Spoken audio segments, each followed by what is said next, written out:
இப்போ நம்ம பார்க்க போகிற டாபிக் கெப்பாசிட்டர், அதாவது மின்தேக்கிகள், கெப்பாசிட்டர்ஸ்னு சொல்லுவோம்.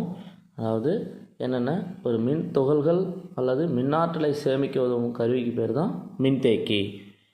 மின்னாற்றலை சேமிக்க உதவும் சாதனம். சிம்பிளாக சொல்லணும்னா மின்னாற்றலை சேமிக்க உதவும் சாதனம். இது பேர் தான் கெப்பாசிட்டர். இப்போ கெப்பாசிட்டர் பார்த்திங்கன்னா டியூப் லைட்டில் இருக்கும். அப்புறம் பார்த்திங்கன்னா நம்ம கெப்பாசிட்டர் பயன்படுத்தி மோட்டர் 2 லைனில் இருக்கும்போது எக்ஸ்ட்ரா 3 ஃபேஸுக்காக நம்ம கனெக்ஷன் கொடுத்து ஓட்டிகிட்ருப்போம்.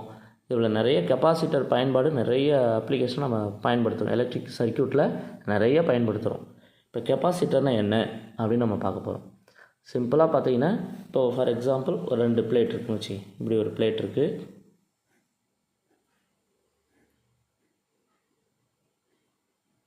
இந்த பக்கம் இன்னொரு பிளேட் இருக்குன்னு வச்சுங்க, இப்படி ஒரு பிளேட் இருக்குங்க. இப்போ இந்த பிளேட்டுக்கு இடையில் பார்த்தீங்கன்னா எலக்ட்ரிக் ஃபீல்டு அப்படி போயிட்டுருக்கு, சமச்சீராக பரவிட்டுருக்கு. எலக்ட்ரிக் ஃபீல்டு இதில் இருக்குது. இப்போ நான் என்ன பண்ண போகிறேன், இந்த 2 பிளேட்டையும் ஒரு பேட்டரியில் கனெக்ஷன் கொடுக்க போகிறேன். ஒரு பேட்ரி இப்படி எடுத்துக்கிறோம். இது ஒரு பேட்ரி எடுத்துங்க. இது ப்ளஸ்ஸு, இது மைனஸு. இப்போ ஆட்டோமேட்டிக்காக இந்த பிளேட்டுக்கு என்ன, இந்த பிளேட்டு ப்ளஸ் கியூ சார்ஜு, இந்த பிளேட் என்ன ஆகும், மைனஸ் கியூ சார்ஜ் அக்குமுலேட் ஆகும்.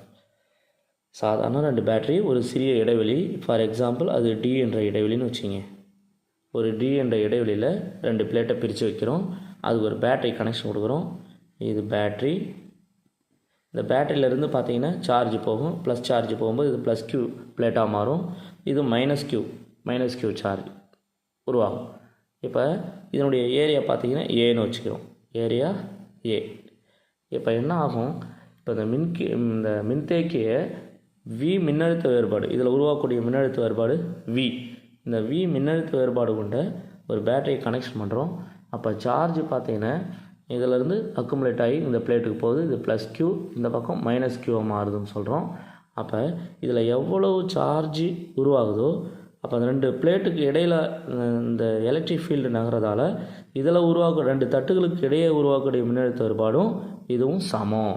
இப்போ ஃபார் எக்ஸாம்பிள் இது சிம்பிளாக நம்ம சொல்லணும்னா நம்ம என்னென்னு சொல்லலாம், இப்படி கெப்பாசிட்டரோட சிம்பிள் இப்படி போடணும், 2 நேர்கோடு கெப்பாசிட்டர். இதுவே பேட்டரியாக இருந்தால் எப்படி போடுவோம், ஒரு கோடு பெருசு ப்ளஸ்ஸு, இன்னொரு கோடு மைனஸ். இது மைனஸு, இது ப்ளஸ்ஸு. நம்ம கெப்பாசிட்டரை இந்த சிம்பிளில் போடுவோம். சப்போஸ் கெப்பாசிட்டரை இப்படி போட்டு லைட்டாக சாய்வா இப்படியும் போடலாம். இதுவும் கெப்பாசிட்டர் சிம்பிள் தான், கெப்பாசிட்டர். இது பேட்ரி, தெரிஞ்சிங்க. அப்போ இந்த கெப்பாசிட்டர் இது பேட்டரியோட கனெக்ஷன் கொடுத்துறோன்னு சொல்லிட்டோம். இப்படி போட்டுட்டோம் பேட்ரி. இதில் உருவாக்கக்கூடிய மின்னழுத்த வேறுபாடு வி. அப்போ இது கெப்பாசிட்டன்ஸ் சி. இப்போ ரெண்டும் சமமாகும். ஆட்டோமேட்டிக்காக பார்த்தீங்கன்னா 2 தட்டில் இருக்கக்கூடிய மின்னழுத்த வேறுபாடும் சமமாக இருக்கும்.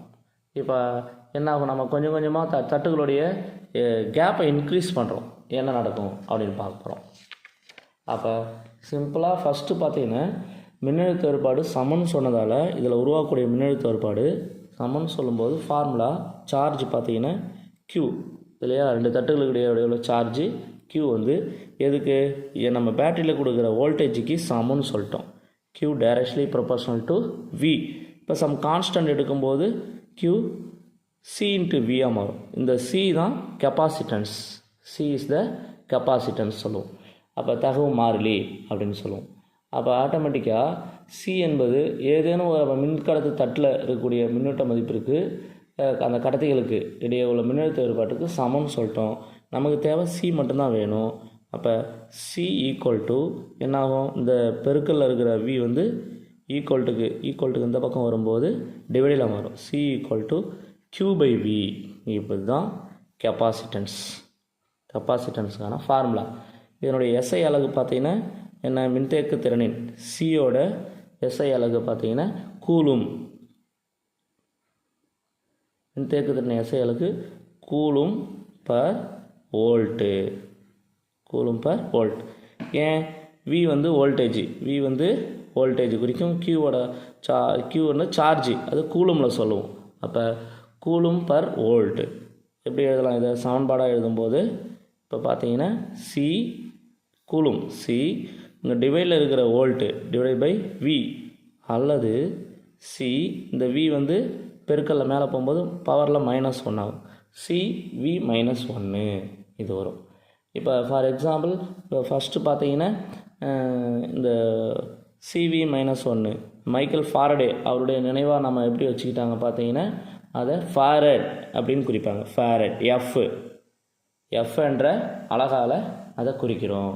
அப்போ மின்தேக்கு திறன் பார்த்தீங்கன்னா ஃபாரட் என்பது மின்தேக்கு திறனின் மிகப்பெரிய அலகு.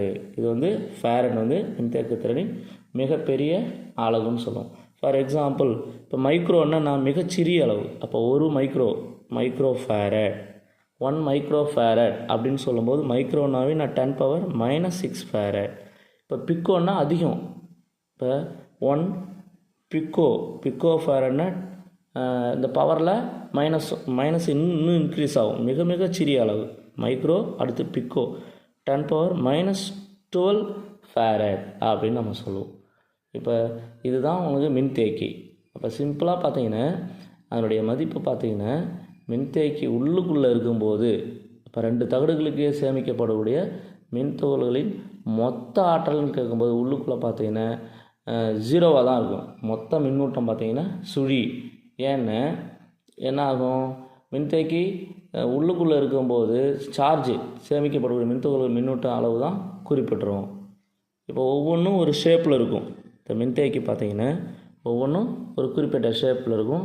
அது புக்கில் பேஜ் நம்பர் 56 கொடுத்துருப்பாங்க. மின்தேக்கியுடைய பல்வேறு வகைகள் கொடுத்துருப்பாங்க. பாருங்கள். நன்றி.